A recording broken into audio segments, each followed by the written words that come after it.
আসসালামু আলাইকুম, সবাইকে ঈদ মোবারক। দেখতে দেখতে রমজান শেষে চলে আসলো আমাদের খুশির ঈদ। আর সেই ঈদ উদযাপন করতে চলে যাচ্ছি আমরা গ্রামে। আমরা আমাদের ব্যাগ গুছিয়ে নিচ্ছি। এটা হচ্ছে আমার বউয়ের ভালোবাসার মেকআপ বক্স, দেখতে পাচ্ছেন A to Z সবকিছু। মূলত পরিবারের সাথে ঈদ উদযাপন করতেই আমাদের আজকের বাড়ি যাওয়া। সো ব্যাগ ট্যাগ গোছানো কমপ্লিট হয়ে গেছে। এখন হচ্ছে আমাদের গাড়ি চলে আসছে অলরেডি। আমাদের গাড়িতে আমরা হচ্ছে আমাদের ব্যাগগুলা সব পিছে নিয়ে নিলাম।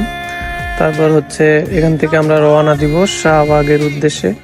শাহবাগে মূলত হচ্ছে আমার বড় ভাই এবং বাবিরা থাকে। আমাদের পিচ্চি সোনামণি মাইশাকে নিয়ে আমরা ওখান থেকে আবার হচ্ছে লক্ষ্মীপুরের উদ্দেশ্যে রওনা দিব। তো এখন আমরা উত্তরা থেকে যাচ্ছি শাহবাগে। ভাবলাম এর ভিতরে কিছু একটা ভিডিও ফুটেজ নিয়ে নেই।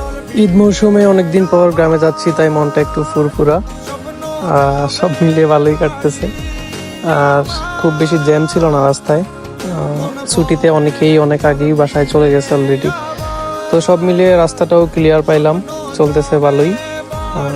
গান শুনতে শুনতে মোটামুটি অল্প সময়ের ভিতরে চলে আসলাম আমরা শাহবাগে এবং মায়েশাদেরকে রিসিভ করতাম।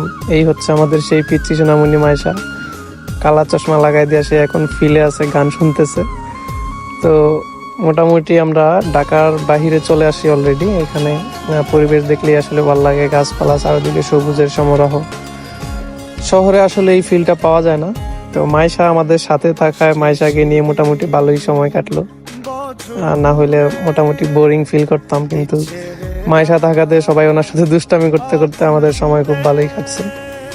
এবং দেখেন মাইশা চুপ করে বসে আছে, কিছু বলবে কিন্তু বলতেছে না। মোটামুটি আমরা সেই 11টায় ঢাকা থেকে রওনা দিছি। বাড়িতে আসতে আসতে ইফতারের শেষ সময় আমরা ইফতার করছিলাম রাস্তায়। তারপর হচ্ছে মোটামুটি ইফতারের 1 ঘন্টা পরে আমরা বাসায় আসছি। তো এই ছিল আমাদের আজকের ভিডিও। ভালো থাকবেন, সুস্থ থাকবেন, আল্লাহ হাফেজ।